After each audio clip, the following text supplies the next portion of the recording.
It's a time for a package from China. It's better said than battle of the package from China or whatever. This sounds really weird, but you know what I'm saying?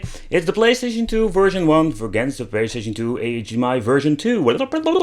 Let's go!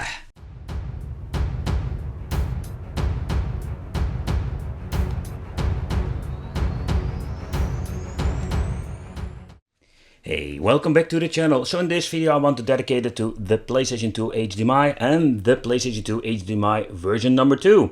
What are the differences and what are we going to get? This is what we're going to talk about today, and which one is the best one. I think a lot of people did buy this thing because it was very cheap, and I must say the HDMI output was not really bad.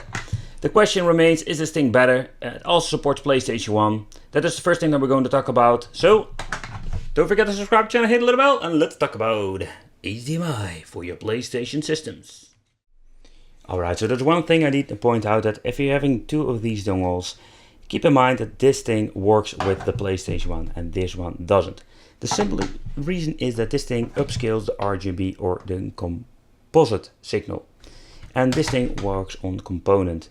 So for the people already are a little bit familiar with the signal outputs, you know what the end result will be. But keep in mind, when you're having this version, you can use it with your original PlayStation 1.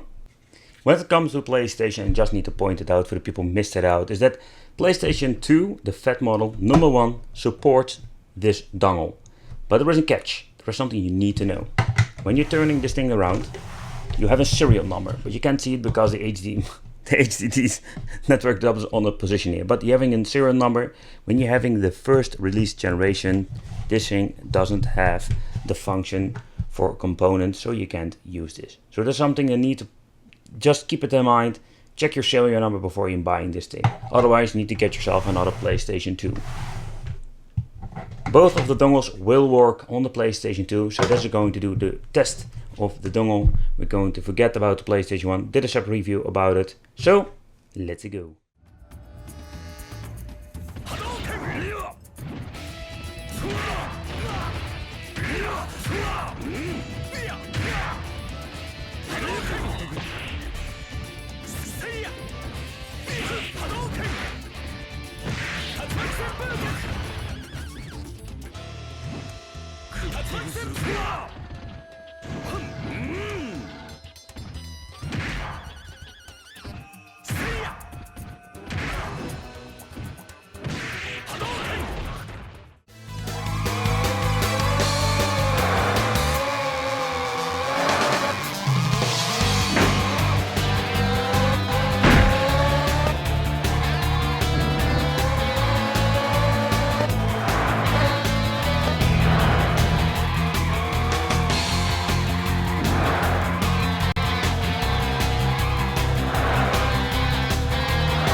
Come on!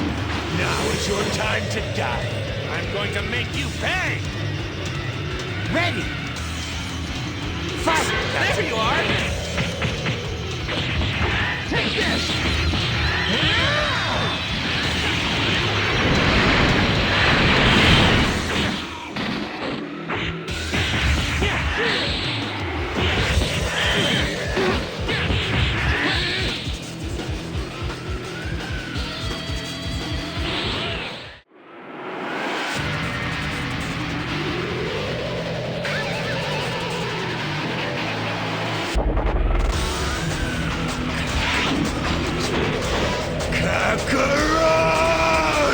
My name is Goku, and I'm from Earth. Ready? There you are! Take this!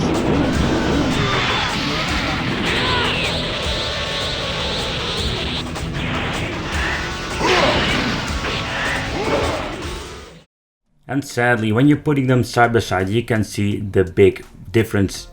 With version number 1, they are using the component output, and with the right one, you're using the upscaled RGB composite. And it's quite disappointing, to be honest. Beside the point that it's using widescreen, and that's more like an Elgato thing, it forces to the widescreen, but that's not the biggest problem. I think the biggest problem is the washed out colors, because component at the left side looks just amazing, and of course it has the original aspect ratio. Yeah, so in the video I already did a little bit of a spoiler, and so for the two dongles, version 1, version 2, the major difference is that the signal that he is converting, or better said upscaling, what you're going to get with this device is that he is using the very nice component signal, and this thing uses the composite. And at the end results you can see that it looks pretty rubbish with the new version dongle. So is this thing an improvement over the old version? No, not really, if it comes to PlayStation 2. Yes, you can use this thing on your PlayStation 1, so that is very convenient. But at the end, this thing can be used for PlayStation 1, and this is the best one for the PlayStation 2. So this is what you're going to get. But thank you for watching. If you have any questions, leave it in the comments. And it would be great to have you in the Wicked family, so don't forget to hit that little bell. And subscribe to the channel. See you in the next video.